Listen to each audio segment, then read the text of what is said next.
Well, it's Sunday, 5 o'clock. Markets are going to be opening shortly, in about an hour. When I say markets, the futures market opens on Globex Sunday night at 6 p.m. So you can begin trading a lot of the futures contracts, North American futures contracts, at 6 o'clock. Currency markets will be open in about 10 minutes or so.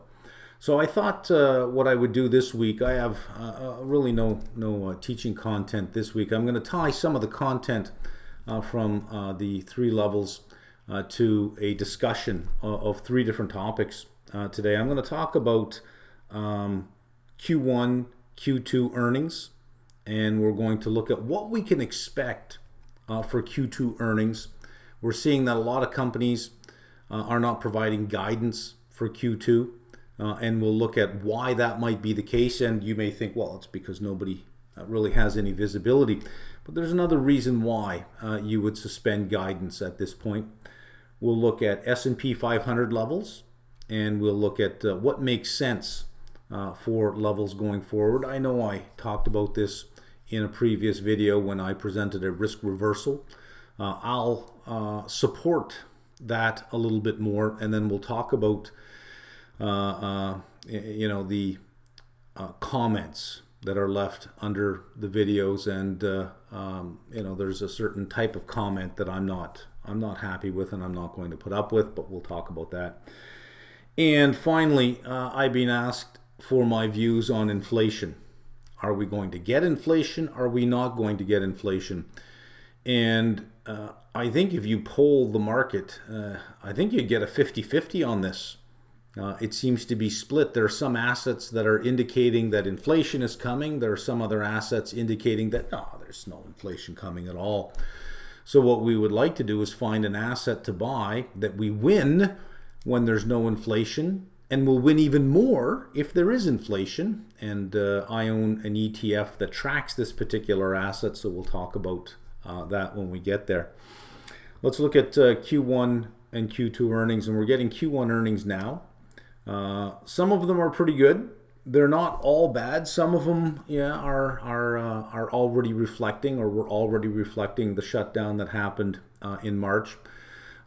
It's not a true indication of where we are now in the economy, simply because you have January and February in there, which were primarily okay. You also have to look at the types of companies that are reporting earnings. Some companies are going to report elevated earnings because of this. Netflix is a good example of a company that will probably show better growth during this period of time and better earnings. Not every company is going to suffer. Food retailers, from what I've seen in the in some reports, is they're doing anywhere from 15 to 30% better year over year because of concerns over food security, how much there's going to be, and all the hoarding that happened. Q1 earnings, I think, are not going to be reflective. I don't think we can take away too much from Q1 earnings. Q2 is going to be the test. But I want you to think about something for a minute. Now, we've been through this in level 1 FRA, and we've seen it in level 2, especially when we look at the quality of earnings. What happens when a new CEO takes over a company? What typically happens when we look at the financial statements, especially the first quarter and the second quarter after a new CEO comes in? They throw a lot out. They throw a lot of legacy costs out because they don't want that going forward. They want to blame the previous executive team for all of that stuff. They want a clean balance sheet. They want to get rid of those costs so that their EPS going forward are going to show fantastic growth. We call that big bath behavior. Well, what is this pandemic going to do to every CEO out there, to every management team out there? It's giving them cover. It's giving them cover to say, this is excellent. This works out well. We can impair these assets. We can write down these. Besides, inventory needed to write down anyways. We knew that. We were just trying to delay it for as long as possible. The auditors were going to catch us in Q4. We have cover now. We can suspend these projects because they weren't going to work out anyways, and let's take the charge now. Let's take the write-off now. Let's use this for cover. So I anticipate Q2 earnings are going to have a lot of non-cash charges. It might even take Q2 earnings negative for that period of time. It's not going to be a real reflection of the quarter. I think the EPS will show a far worse picture than what it really is, but we have to step back and take that in context and say, how much of this were non-cash charges that the executive team, that management said, let's use this for cover.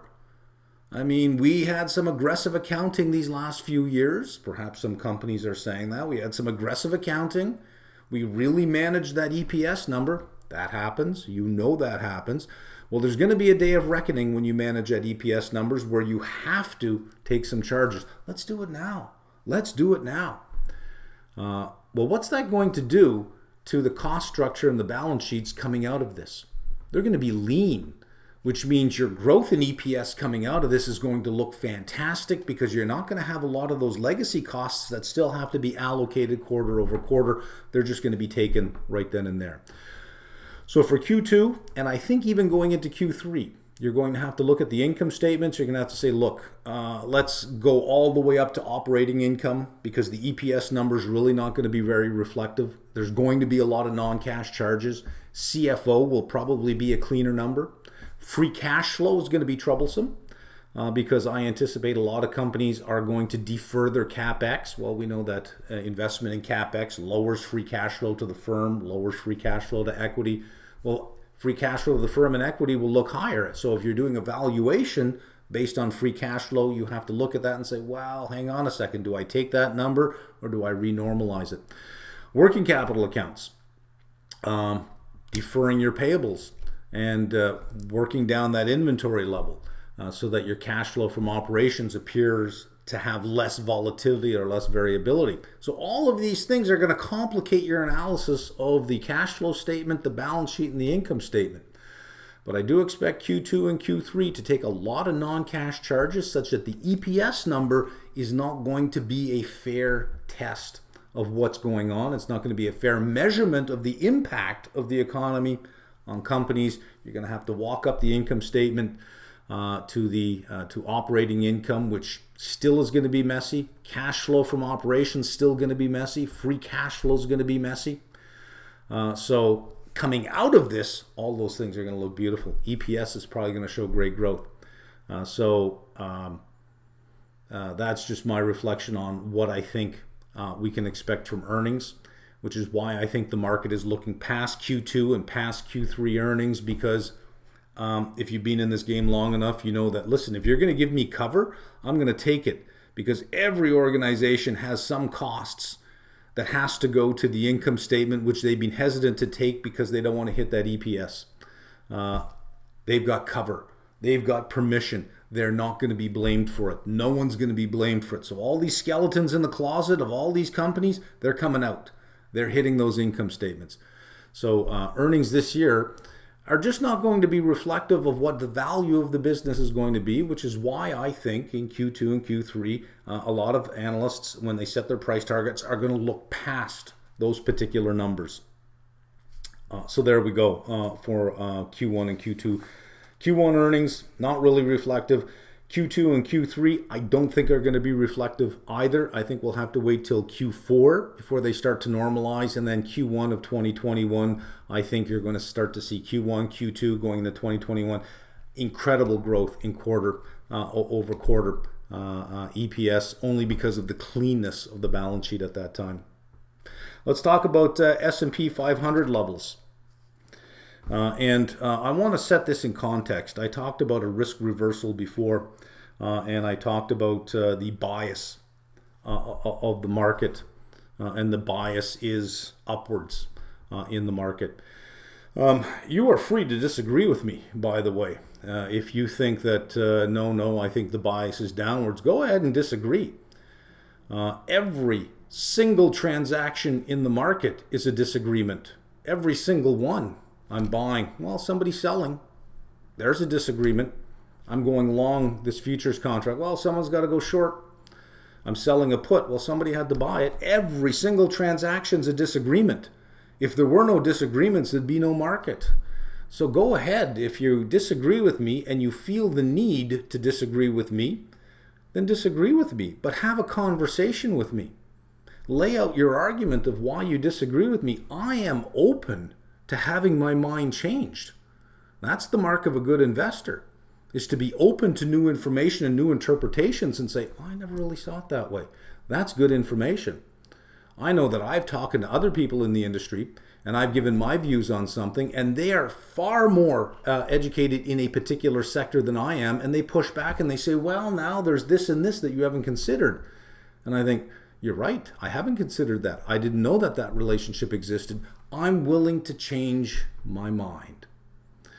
But if you disagree with me and your best argument is to call me names, is to say, sad. I had one person leave that comment like that's the best thing that you got from your president is the word sad. Come on.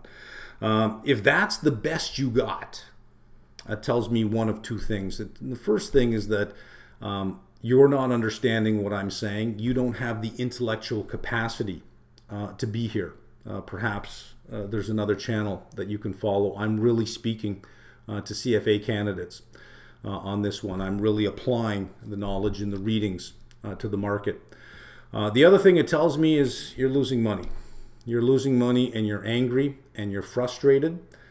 People who lose money tend to be angry people. And when you can't see that it's your own fault, you tend to blame everybody else. And when somebody says something that doesn't already align with what you think is going on in the world, you think that the best way to make your point is to call people names. That's sad. What I'm going to do is I'm simply going to, I have the power because it's my channel. I can block your comments on my channel because they're not helpful. They're not useful. No one cares about your anger. Nobody cares about your anger. All right. So if you want to disagree with me, feel free to disagree with me, but lay out your argument. Disagree with my argument. Attack my argument. Don't attack me. That shows a lack of education. That shows a lack of intellectual capacity. Sometimes it's better to be silent and let people think you're stupid than to actually type something out and prove them right.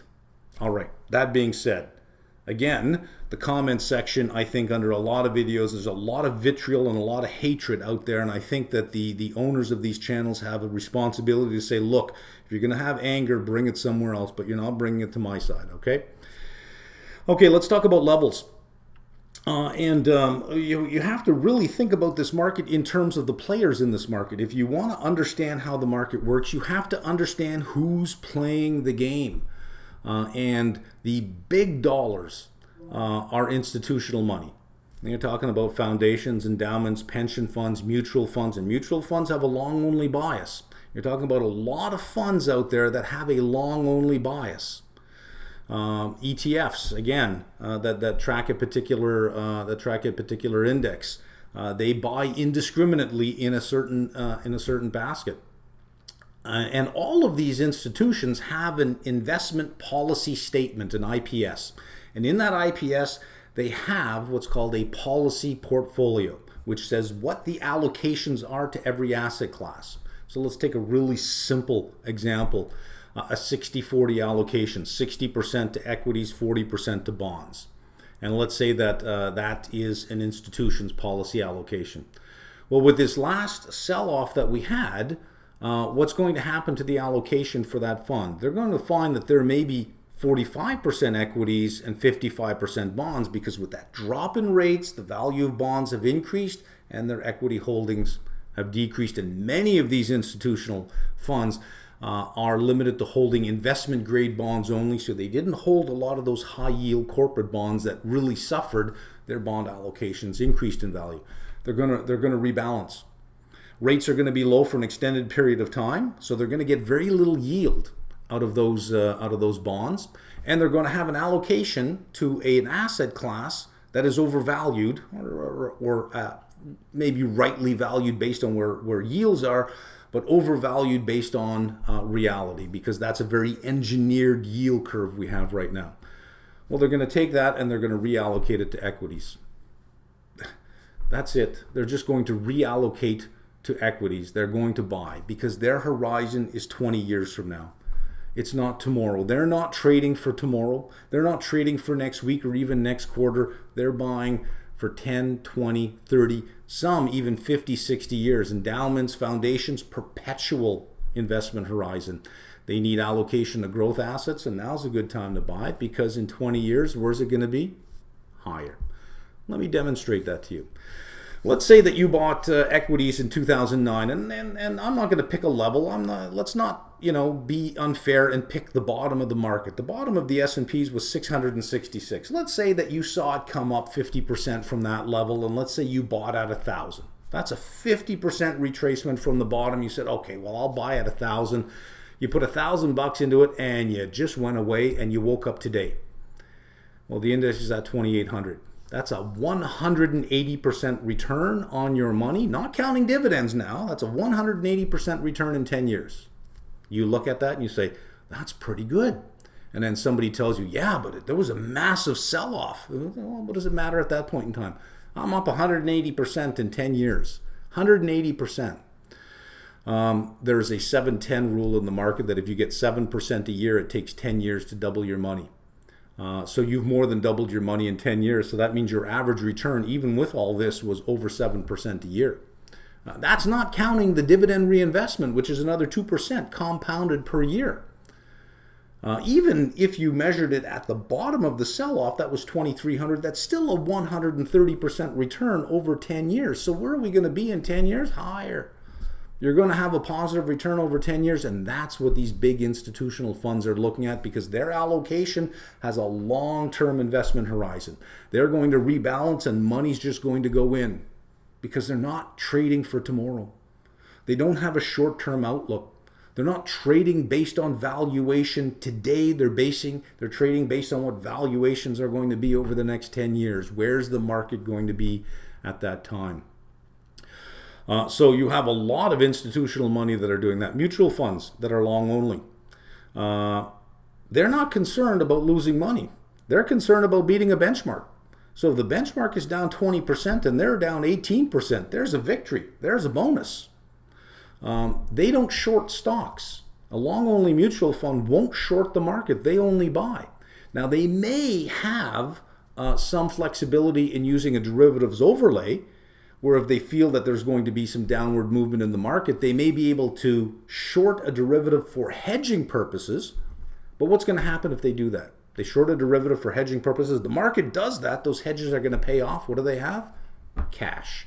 What are they going to do with that cash? There's going to be a limitation in the IPS about how much cash they can hold, which means that cash has got to go into the market. Where's it going to go? Long only. These are big institutional players with big dollars with a long-term focus. Now let's say that you're a smaller trader, and most of you probably are, and you disagree with that. You think, look, we're overvalued. We've gone too far, too fast, and I think the market is not really pricing in the reality of what the economy is going to look like going forward. Yeah, you're not going to get an argument out of me over that. I absolutely agree with that. But that doesn't mean you short the market. You learn very early in this game, a good company does not necessarily mean it's a good investment. And a bad company does not necessarily mean it's a bad investment. An overvalued market does not necessarily mean it's a short. And an undervalued market does not necessarily mean it's a buy. You have to look at how the players are playing the game. The best analogy was Keynes. And Keynes said, think of the stock market like a beauty contest. Your job is not to pick who you think the winner is. No. Your job is to pick who you think everyone else will think the winner is. And that's what you have to do with this market. Your job is not to determine where you think this market is going, up or down. Your job is to determine where you think everyone else thinks the market is going. So you can be right. You can say this market is overvalued. You could be absolutely right on that. And I would probably agree with you that at these levels, we need to take a break. Maybe go sideways for a while. But I can't see keep going up and up and up. But you have to look at how the other players are playing the game. This is a big money, long-term game. You cannot be a small money short-term investor in a big money, long-term game when the big money is long only, and you want to be short. You're going to lose that game. You're going to get steamrolled again and again. You're going to get more frustrated.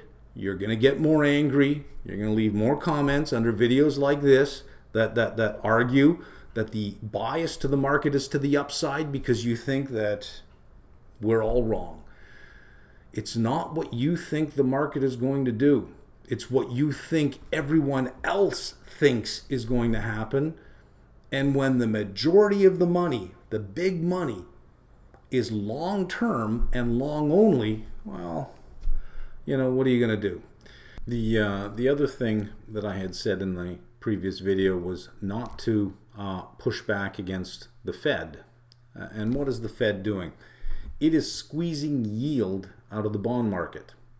So if you are rebalancing your portfolio back to some policy weights, and you see that, look, once we rebalance back to our fixed income weight, we're not going to get the return that we originally thought that we would get. You will strategically underweight bonds at that time, which means you're going to overweight some other asset class, probably equities. So what's going to happen? Not only are you rebalancing back to policy weights, but you're going to overweight that equity allocation, which even argues for even more money coming in.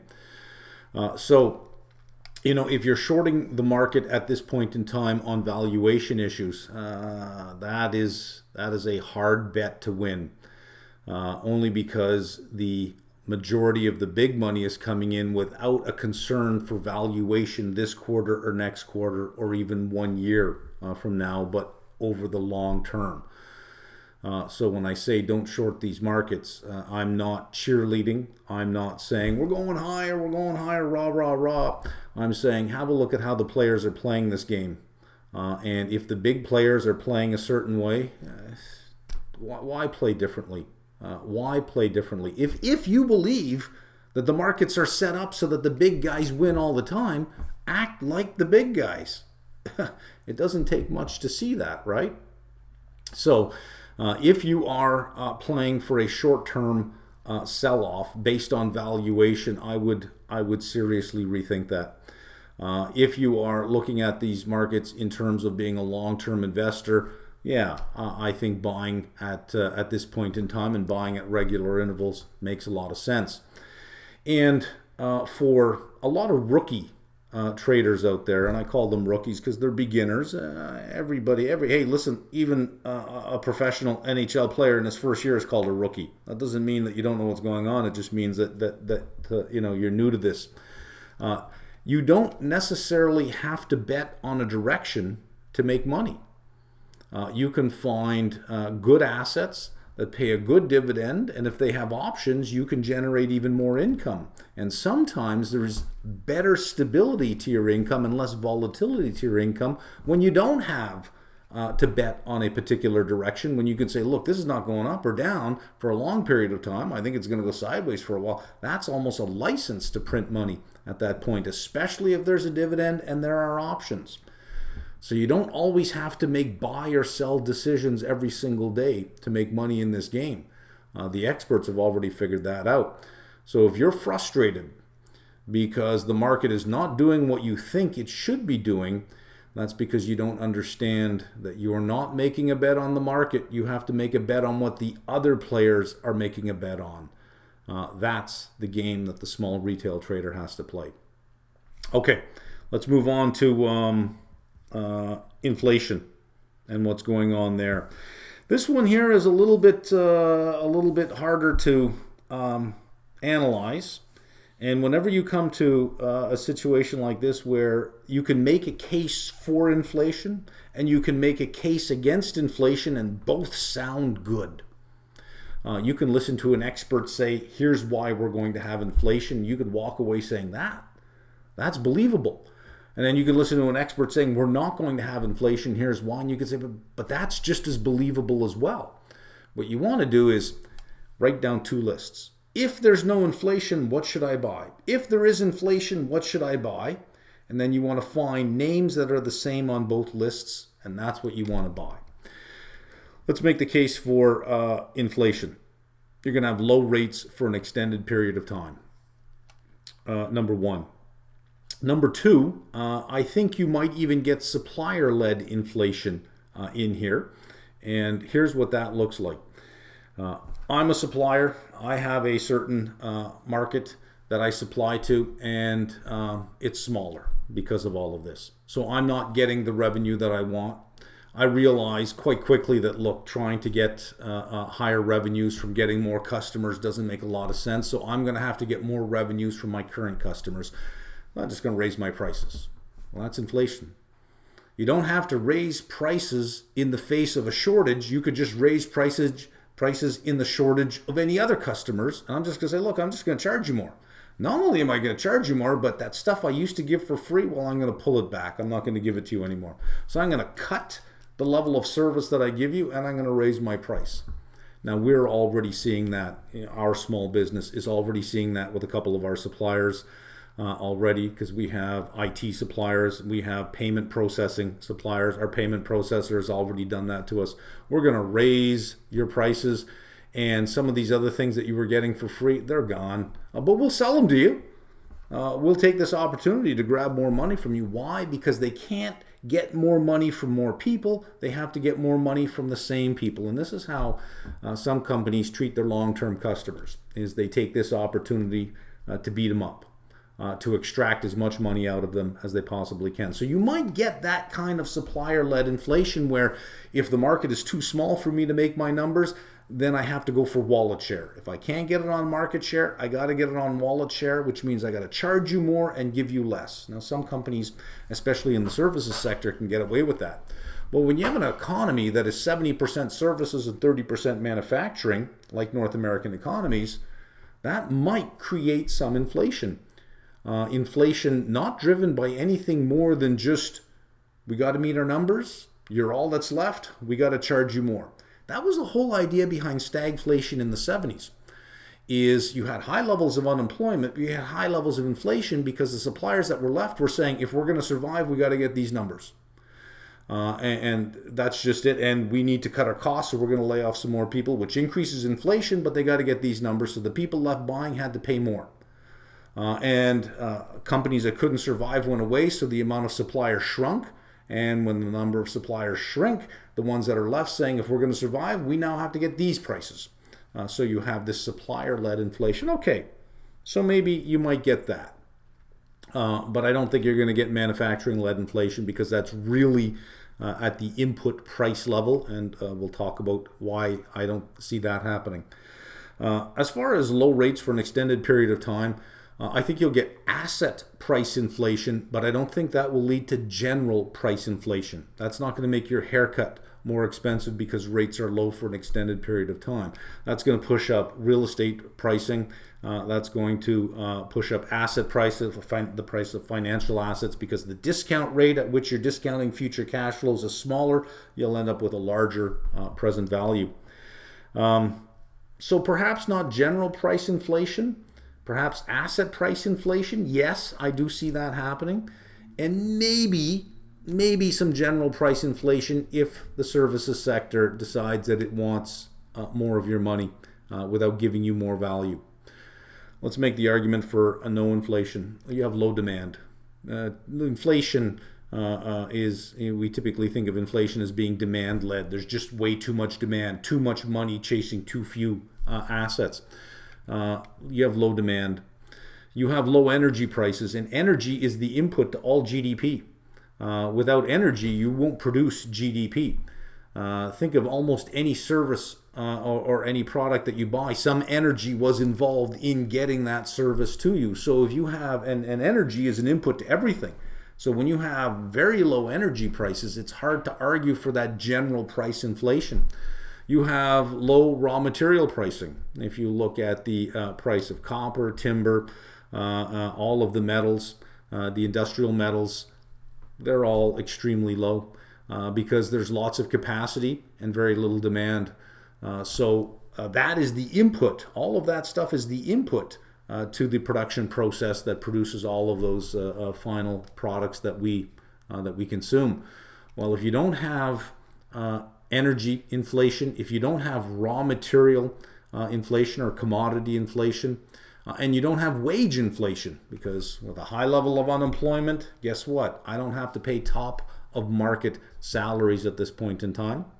There was a time last year when we were looking for IT staff for our own business where you were getting, middle of the road and top market prices.